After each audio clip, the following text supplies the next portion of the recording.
Welcome back everybody, this is Grace, and I'm here today to talk about the change to Optico and Pet Hypercrit, which makes it tick down on the pet's turn instead of the player's turn. Now, a lot of people have said this is a nerf, and it most assuredly is a nerf for pet and guest celerity strategies. That being said, I think it's also situationally a significant buff, and I'm going to show you one of those situations now.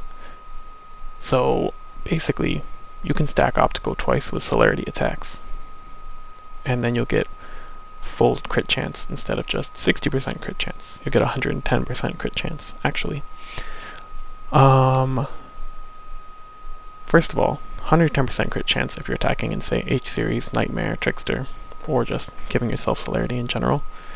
110% crit chance for one turn is huge. Second of all, you can attack for one turn with Optico, get that 60% crit chance, and then switch to a pet and guest boosting misc. Like for me, I'm using Azame Cheese Stone because, you know, it's a pet boosting misc for a specific pet. Now you can use Optico and that misc at the same time, but what I'm going to do is something a little different. I've given myself Celerity, and now I'm going to attack with H-Series with the overdrive toggled on.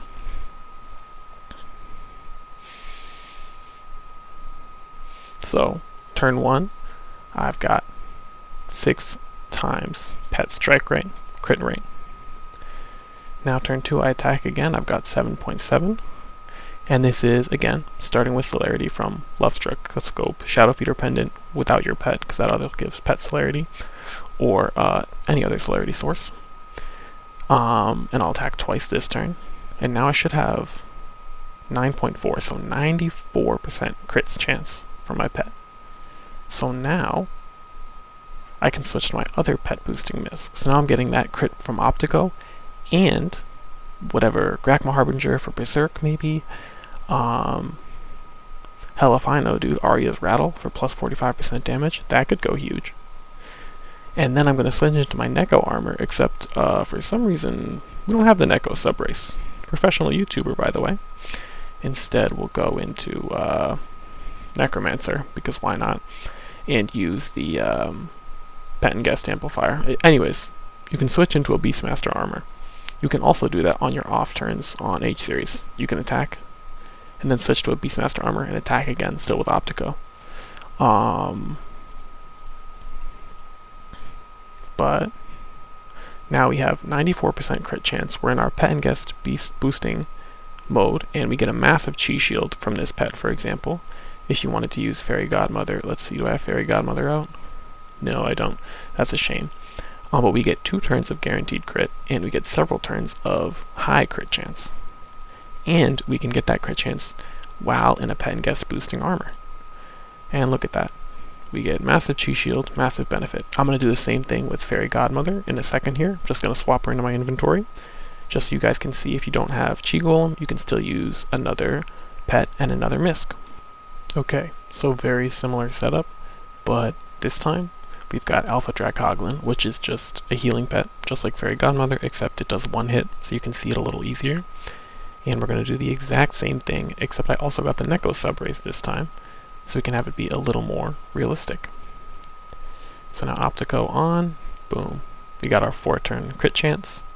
Now we go to Neko transformation. We turn on our perfect animal magnetism and 9 lives, because again, the luck will work for the hypercrit, the charisma will work for the hypercrit. This subrace gives passive pet and guest boosts. Realistically, I should have brought Foam Finger as well. But oh well, I forgot, no big deal.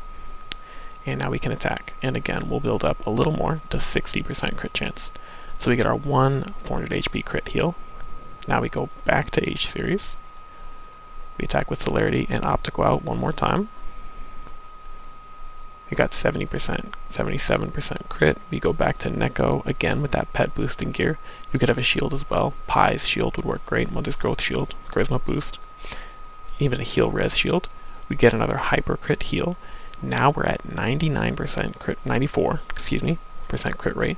We add on Arya's Rattle. Again, I wish I had Foam Finger, but alas, we've forgotten. And now we can simply attack. 476 heal with that Arya's Rattle bonus. If we had Neko charges, we could use Cataclysm. That would be huge, adding on another 100% damage. And boom, another hypercrit heal. So what I'm saying is, if you're using Pet and Guest Celerity, the Optico nerf is definitely significant.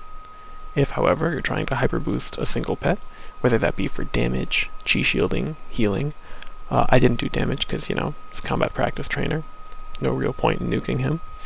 But you could hyper boost that nuking pet, that healing pet, that chi shielding pet, whatever you want to do, using player Celerity to use Optico to stack more crit chance will now let you have 1 turn of super boosted pet rather than 2 turns of partially boosted pet. Definitely a nerf for Bard of War. Definitely a nerf for Clever Disguise strategies. But, well, actually, you can't use Optico and Clever Disguise at the same time, so not really. Definitely a nerf for Cheese Blade or Body Blade strategies. But there are upsides to this change, and I think players who take advantage of it will see very nice benefits. With that being said, I'll see you all later. Have a great day. Bye-bye.